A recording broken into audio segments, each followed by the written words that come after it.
शुद्धिक्षये ज्ञानदीप्तिर्विवेकख्यातेः यम नियम आसन प्राणायाम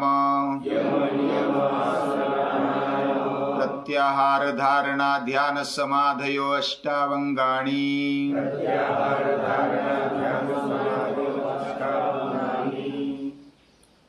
महर्षि पतंजलि को नमस्कार करते हुए उनके योग शास्त्र का थोड़ा बहुत अध्ययन करते हैं।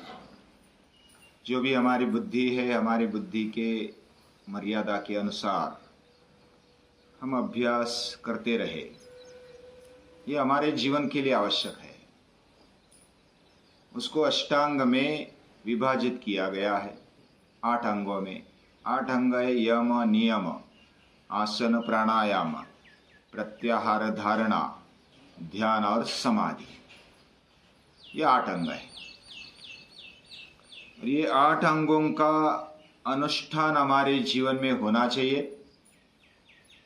और ये अनुष्ठान जब होगा, यानी कि बार बार उधर ठहरने का प्रयास, प्रामाणिकता से प्रयास, अभ्यास जब होता है तो जो बदलाव आते हैं, वो बदलाव हमारे जीवन को योग्यता की तरफ ले जाते हैं, पात्र बनाते हैं, उसको ऊंचाई की ओर ले जाते हैं। ये शास्त्र है, योग एक शास्त्र है। शास्त्र यानी जो कभी बदलता नहीं, जो त्रिकाला बाधित होता है, सत्य होता है, उसी को शास्त्र कहा जाता है। जो शासन करता है उसी को शास्त्र कहा जाता है।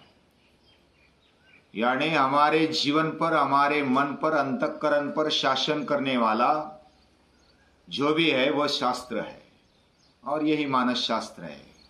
कृष्णा जी केशव कोलाटकर कहते हैं कि ये भारतीय मानस शास्त्र अगर कोई सबसे बड़ा है तो वो है योग शास्त्र, यानी कि योग दर्शन। और वो महर्षि पतंजलि ने दिया हुआ है। हमारे मन का ठाव ठिकाना हमें भी नहीं लगता।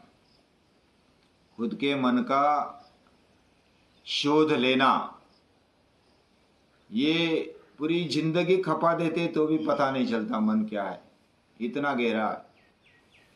उसको कैसे समझना। जो भी अष्टांग दिए हैं उसमें पहला नंबर है यम और नियम का।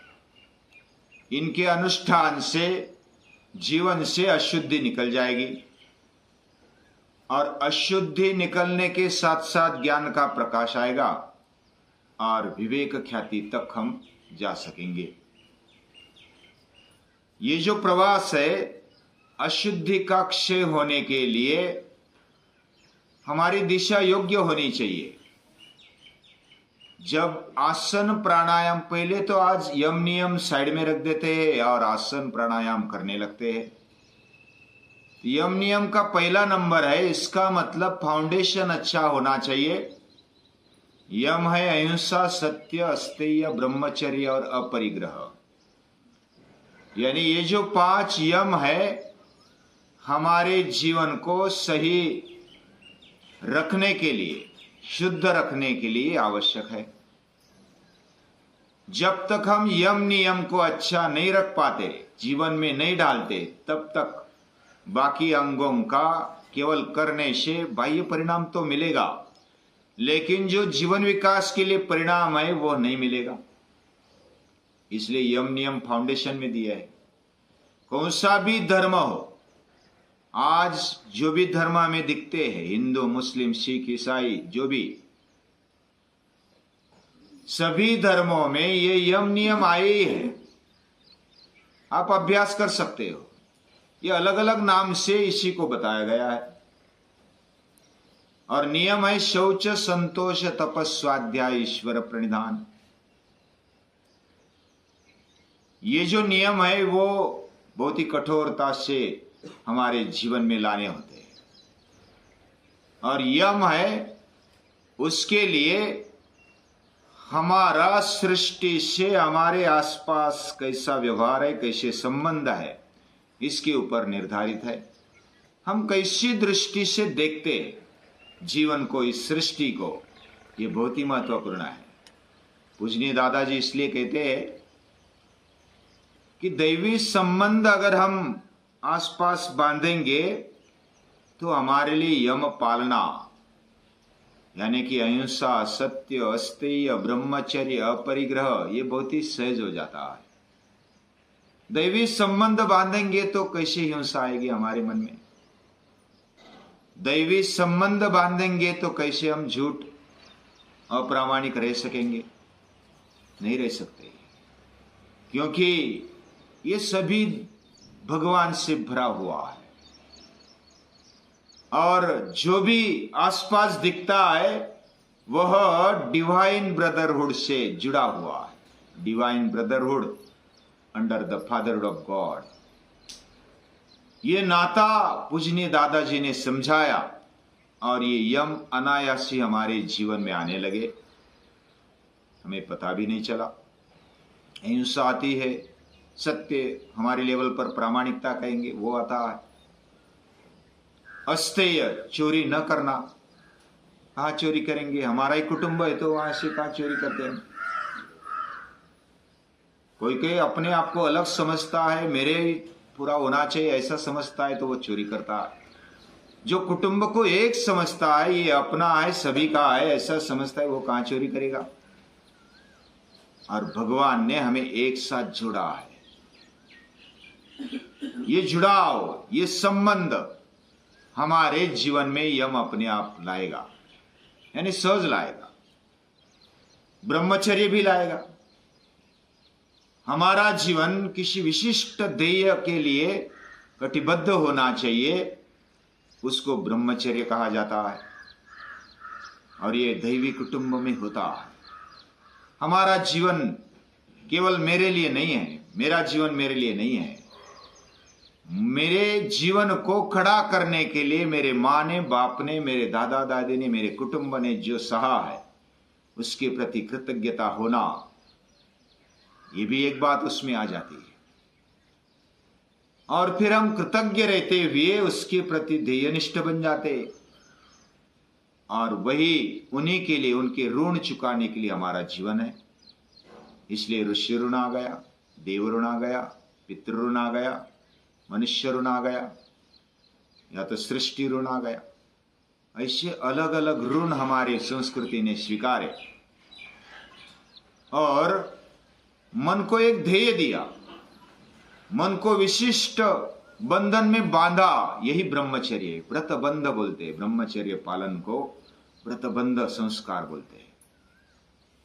और पांचवा है अपरिग्रह, संग्रह न करना। हम कहाँ संग्रह करते हैं? कुटुंब में है तो सब सभी का है, सब भूमि गोपाल की। जब उसकी व्यापकता बन जाती है हमारी इच्छाओं की, तो ये पूरा जगत, पूरी दुनिया, पूरा विश्व ये भगवान का है। और भगवान का है तो मेरा भी है, मैं उसका पुत्र हूं। लेकिन मैं ही उसका पुत्र हूं, बाकी नहीं है, ऐसा तो नहीं हो सकता। बाकी भी पुत्र है। तो ये व्यापकता आ जाती है, अपरिग्रह फिर आ जाता है। कहाँ संग्रह करेंगे? सब कितना दिया है भगवान, कितनी सारी लोक संख्या बढ़ी, फिर भी सभी के लिए भगवान ने खाने की व्यवस्था करके रख दी है। जब दंत न थे तब दूध दिया, अब दंत दिए सो अन्न न दे। जब दांत नहीं थे तब दूध की व्यवस्था किसने की? हमने की, माँ ने की। माँ को भी पता नहीं दूध कैसे आता है, ये व्यवस्था उसने करके रखी है। तो हमें दांत देने पर क्या अन्न नहीं देगा? जरूर देगा। हमें हाथ दिए, पांव दिए, इंद्रिय दिए, बुद्धि दी है, मन दिया है, कष्ट करने की हिम्मत दी है। तो जीने के लिए ज्यादा कुछ नहीं लगता, खाने के लिए ज्यादा कुछ नहीं लगता। ये हिम्मत आ जाती है, एक विश्वास आ जाता है और यम का पालन अनायास हो जाता है।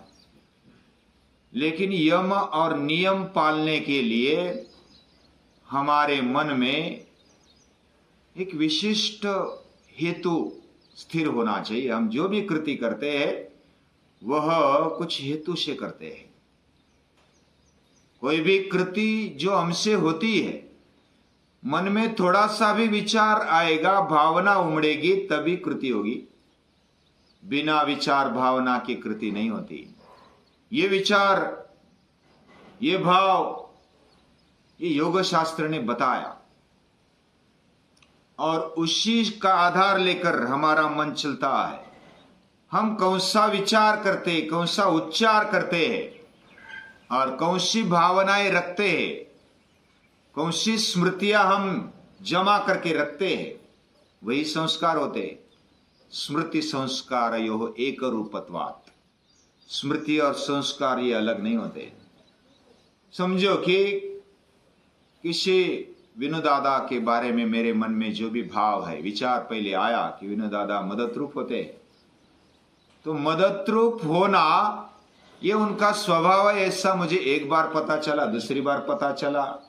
पहले तो मैंने विचार किया कि ये मदद रूप है, दूसरी बार किया, तीसरी बार किया, बार बार किया तो ये संस्कार हो गया। उसके बारे में एक अलग भाव निर्माण हो गया। ये विचार से भाव स्थिर होता है, वैसे विचारों से श्रद्धा स्थिर होती है। श्रद्धा विचारों का ही कॉम्बिनेशन है, उसमें विश्वास है। बार बार वह विचार करने पर, अनुभव आने पर हमारी श्रद्धा दृढ़ होती जाती है और वही मन के लिए फाउंडेशन बन जाता है। वही स्मृति होती है। वो विचार किया, दोबारा वही विचार आया और 3 बार आया, बार बार आया, तो वही संस्कार के रूप में हमारे अंतःकरण में बैठ गया। अभी कौन से विचार को उठाना, लेना, वो बार बार कौन से विचार को दोहराना, ये महत्वपूर्ण है।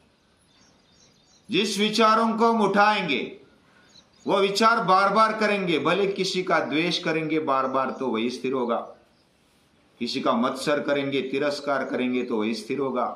1 बार किया, 2 बार किया, बार बार किया, ये बहू आती है ऐसी वो मदद रूप नहीं होती, अपना अपना देखती है। 1 बार विचार किया सासू माँ ने, दूसरी बार किया, तीसरी बार किया तो जन्म भर वो बोलती नहीं। कौन सा विचार स्थिर करना, वो भी सासुओं के लिए विचार कैसा करती है। अगर वो गलत तरीके से विचार करती है, भले वो कैसी है, क्या है, वो तो अलग बात है, लेकिन मन हमारा है, अंतःकरण हमारा है, बुद्धि हमारी है, उसको कैसे फिर करना, कैसे शुद्ध और स्वच्छ रखना, ये हमारे हाथ में है। भले सामने वाला कैसा भी हो, लेकिन हम योग्य विचार करें, योग्य इच्छा करें। जो इच्छा है, विचार है, जैसा हम करेंगे वैसा ही स्थिर होगा। उसको बार बार करेंगे तो वह भावना बन जाएगी और भावना से हमारी स्मृति या संस्कार वैसे ही बनते जाएंगे, हमारा चरित्र वैसा ही बनेगा। तो इसी से स्टार्ट होता है। इसलिए यम नियम फाउंडेशन में चाहिए। शौच, संतोष, तपस्वाध्याय, ईश्वर प्रणिधान, ये नियम है। नियम जबरन पालने पड़ते हैं। मुझे स्वच्छता का पालन करना है, मुझे संतुष्ट रहना है। संतुष्टि वस्तु में नहीं होती, संतुष्टि पदार्थ में नहीं होती, व्यक्ति में नहीं होती, वो हमारे अंदर है। हम किसी को देखते हैं तो संतुष्ट हो जाते हैं क्योंकि उसका मेरे लिए फायदा है, उपयोगिता है। लेकिन उपयोगिता नहीं है तो हम संतुष्ट नहीं होते, मेरा फायदा नहीं होने वाला, मुझे कष्ट होता है वो आने के बाद, हम असंतुष्ट हो जाते हैं। संतुष्ट होना, असंतुष्ट होना, ये अनुकूलता के ऊपर निर्भर करता है। एक व्याख्या की गई, अनुकूलतया वेदनीयम सुखम, प्रतिकूलतया वेदनीयम दुखम। हमें सुख होता है, जो अनुकूल होता है वो देखते हैं तो सुख होता है, प्रतिकूल देखते हैं तो दुख होता है। तो हम कैसे परिस्थिति को एक्सेप्ट करते हैं। जैसे सूर्य नमस्कार करते करते आंकड़े बहुत धीरे धीरे बोले तो हमें वो सहन नहीं होता, एक स्थिति में ज्यादा देर तक बने रहना, तो हम बोलते हैं हमारे अनुकूल नहीं है, दादा थोड़ा जोर से बोलो, जोर से करेंगे तो दादा थोड़ा धीरे से करो। यानी कि हमारा मन अनुकूल कैसे है, कैसे रखता है, इस पर हम अपने आप को जांच करते हैं, अपने आप को मानते हैं।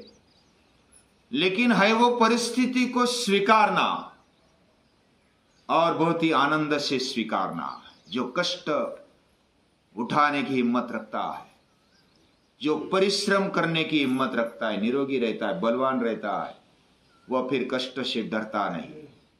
और इसलिए हमारे ऋषि कहते हैं सशक्त बनो, स्वामी विवेकानंद कहते हैं, या तो उपनिषद कहते हैं जीवेम शरदशतम नंदाम शरदशतम अदिनाश्याम शरदशतम। दीनहीन लाचार बनकर जीना अच्छी बात नहीं है। गीता कहती क्लब्यम मा स्मगम पार्थ नई तत्व युपपद्यते क्षुद्रम हृदय दौर्बल्यम त्यक्तोत्तिष्ठ।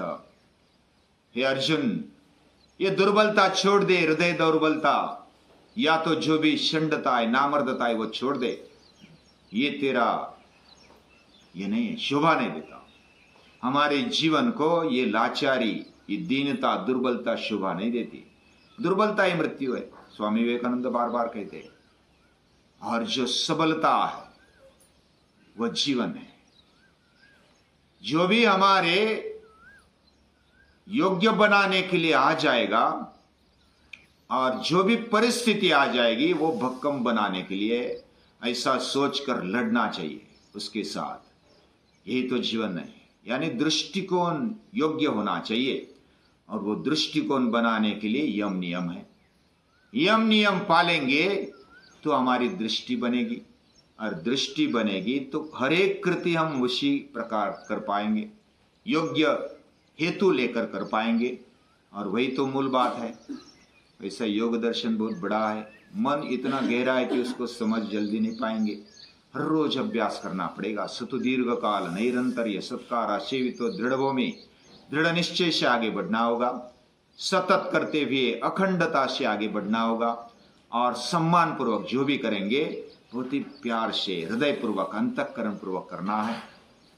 तो ऐसा करने का मन में संकल्प रखते हुए महर्षि पतंजलि को बार बार याद करते हैं और उसको नमन करते हैं।